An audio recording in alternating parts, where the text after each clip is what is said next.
सोचो, तुम एक पुराने लकड़ी के जहाज पर हो। चारों तरफ सिर्फ समंदर, ना कोई लैंड, ना कोई मदद करने वाला।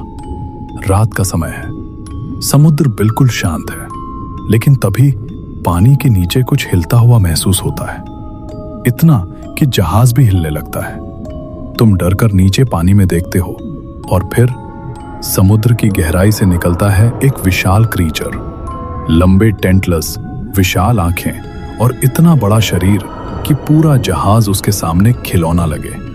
पुराने नाविकों इसे कहते थे क्रैकन, एक ऐसा समुद्री मॉन्स्टर जिसका नाम सुनकर लोग समुद्र में जाने से डरते थे। लेकिन सवाल यह है, क्या क्रैकन सिर्फ एक कहानी था या फिर सच में समुद्र की गहराइयों में ऐसा कोई मॉन्स्टर मौजूद था?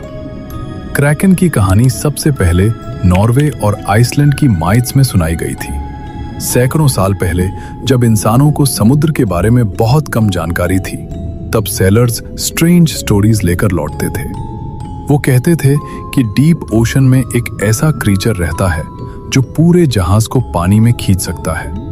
कुछ लोग कहते थे उसके टेंटिकल्स इतने लंबे थे कि उसके लंबे टेंटिकल्स पूरे जहाज को जकड़ सकते थे, और अगर क्रैकन सरफेस पर आ जाए तो समुद्र में जायंट व्हर्लपूल्स बन जाते थे। उस समय लोगों के लिए समुद्र किसी दूसरे वर्ल्ड जैसा था, डार्क, साइलेंट और मिस्टीरियस। आज भी इंसान ओशन का सिर्फ छोटा सा हिस्सा एक्सप्लोर कर पाया है। मतलब समुद्र की गहराइयों में आज भी बहुत कुछ अननोन है, और शायद इसी अननोन डर ने क्रैकन जैसी कहानियों को जन्म दिया। लेकिन कहानी यहीं खत्म नहीं होती, क्योंकि साइंटिस्ट्स को बाद में एक ऐसा क्रीचर मिला जिसने पूरी दुनिया को शॉक कर दिया। जायंट स्क्विड, एक रियल क्रीचर जो सच में डीप ओशन में रहता है। जायंट स्क्विड की लंबाई लगभग 40 फुट तक हो सकती है, मतलब एक बड़ी बस जितना। उसकी आंखें बास्केटबॉल जितनी बड़ी होती हैं और उसके टेंटलस पर शार्प सकर लगे होते हैं जो शिकार को मजबूती से पकड़ सकते हैं। अब इमेजिन करो, सैकड़ों साल पहले एक नाविक पहली बार इस क्रीचर को डीप ओशन में देखता होगा। अंधेरी रात, तेज तूफान और अचानक पानी से निकलता हुआ एक विशाल स्क्विड। उस समय ना कैमरास थे, ना प्रॉपर साइंस, तो जाहिर सी बात है लोग उसे मॉन्स्टर ही समझते। साइंटिस्ट्स मानते हैं कि शायद क्रैकन की स्टोरीज इन्हीं जायंट स्क्विड्स को देखकर शुरू हुई होंगी। लेकिन प्रॉब्लम यह है कि जायंट स्क्विड आमतौर पर इंसानों पर अटैक नहीं करते, और ना ही वो जहाज डुबाने जितने बड़े होते हैं। मतलब असल कहानी में शायद इमेजिनेशन भी जुड़ गई, लेकिन ओशन अभी भी मिस्टीरियस है।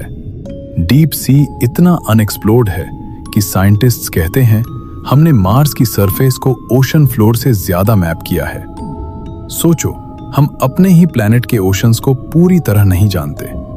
समुद्र की गहराई में सनलाइट नहीं पहुंचती, वहां हमेशा डार्कनेस रहती है। प्रेशर इतना ज्यादा होता है कि इंसान कुछ ही सेकंड्स में क्रश हो जाए, लेकिन वहां फिर भी लाइफ मौजूद है। स्ट्रेंज क्रीचर्स, ग्लो करने वाली फिशेस और ऐसे एनिमल्स जो किसी एलियन वर्ल्ड के लगते हैं। इसीलिए कुछ लोग आज भी मानते हैं कि शायद क्रैकन जैसा कोई जायंट क्रीचर कहीं डीप ओशन में मौजूद हो सकता है। ऐसा क्रीचर जिसे इंसानों ने अभी तक डिस्कवर ना किया हो। और ऑनेस्टली ये इम्पॉसिबल भी नहीं लगता, क्योंकि इतिहास में कई एनिमल्स पहले मिथ्स माने जाते थे, लेकिन बाद में वो रियल निकले, जैसे गोरिल्लास। एक समय लोग गोरिल्लास को सिर्फ कहानी समझते थे, लेकिन बाद में साइंटिस्ट्स ने उन्हें रियल पाया।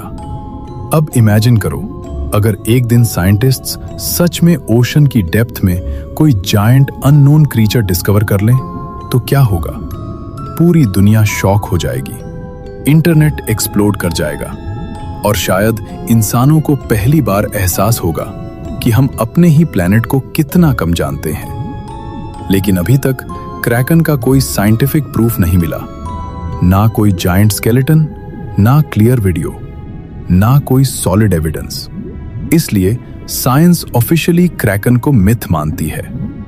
लेकिन लेजेंड्स कभी पूरी तरह खत्म नहीं होती, क्योंकि लेजेंड्स सिर्फ क्रीचर्स की स्टोरीज नहीं होती, वो इंसानों के डर की स्टोरीज होती हैं। अननोन का डर, अंधेरे का डर, समुद्र की गहराइयों का डर। और शायद इसीलिए क्रैकन आज भी लोगों को फैसिनेट करता है, क्योंकि ओशन आज भी उतना ही मिस्टीरियस है जितना हजारों साल पहले था।